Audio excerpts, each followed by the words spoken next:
most terribly cold it was. It snowed, and was nearly quite dark, and evening the last evening of the year.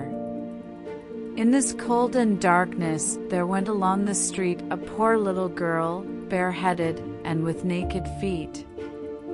When she left home, she had slippers on, it is true, but what was the good of that? They were very large slippers, which her mother had hitherto worn, so large were they, and the poor little thing lost them as she scuffled away across the street, because of two carriages that rolled by dreadfully fast. One slipper was nowhere to be found, the other had been laid hold of by an urchin, and off he ran with it. He thought it would do capitally for a cradle when he some day or other should have children himself. So the little maiden walked on with her tiny naked feet that were quite red and blue from cold. She carried a quantity of matches in an old apron, and she held a bundle of them in her hand. Nobody had bought anything of her the whole livelong day. No one had given her a single farthing.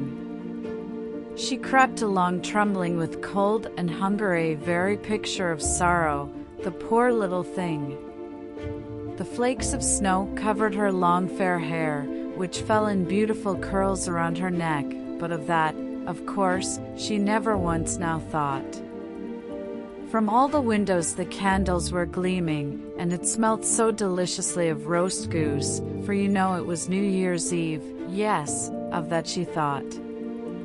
In a corner formed by two houses, of which one advanced more than the other, she seated herself down and cowered together. Her little feet she had drawn close up to her, but she grew colder and colder, and to go home she did not venture, for she had not sold any matches, and could not bring a farthing of money.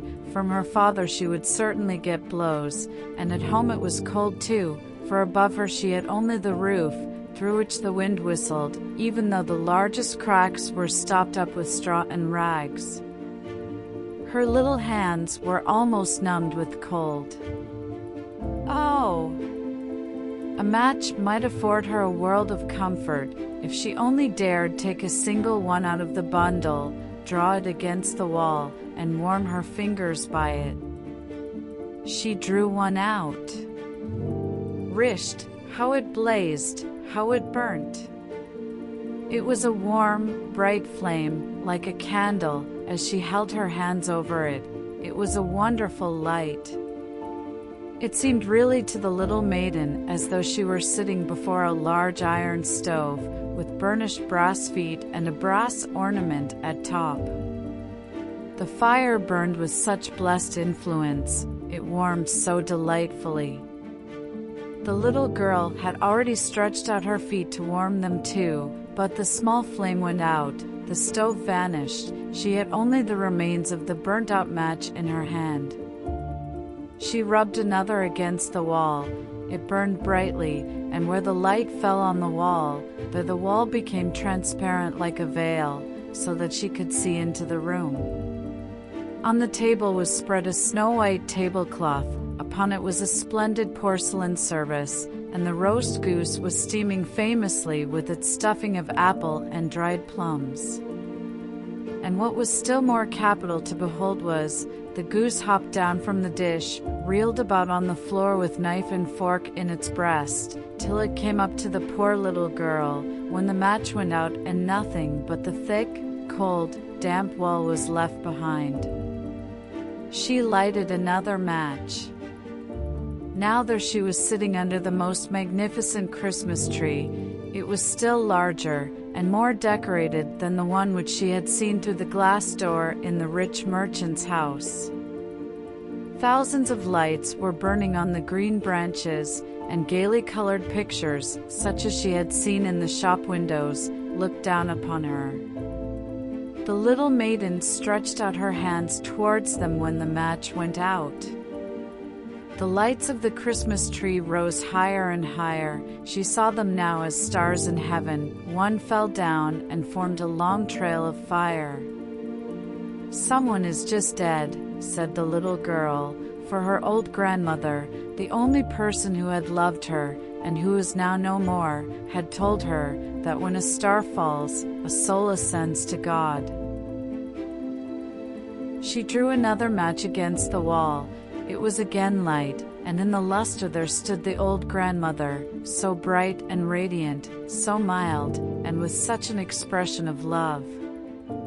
"Grandmother," cried the little one, "oh, take me with you. You go away when the match burns out, you vanish like the warm stove, like the delicious roast goose, and like the magnificent Christmas tree." And she rubbed the whole bundle of matches quickly against the wall, for she wanted to be quite sure of keeping her grandmother near her. And the matches gave such a brilliant light that it was brighter than at noonday. Never formerly had the grandmother been so beautiful and so tall. She took the little maiden on her arm, and both flew in brightness and in joy so high, so very high, and then above was neither cold, nor hunger, nor anxiety, they were with God. But in the corner, at the cold hour of dawn, sat the poor girl, with rosy cheeks and with a smiling mouth, leaning against the wall, frozen to death on the last evening of the old year. Stiff and stark sat the child there with her matches, of which one bundle had been burnt. She wanted to warm herself, people said. No one had the slightest suspicion of what beautiful things she had seen. No one even dreamed of the splendor in which, with her grandmother, she had entered on the joys of a new year.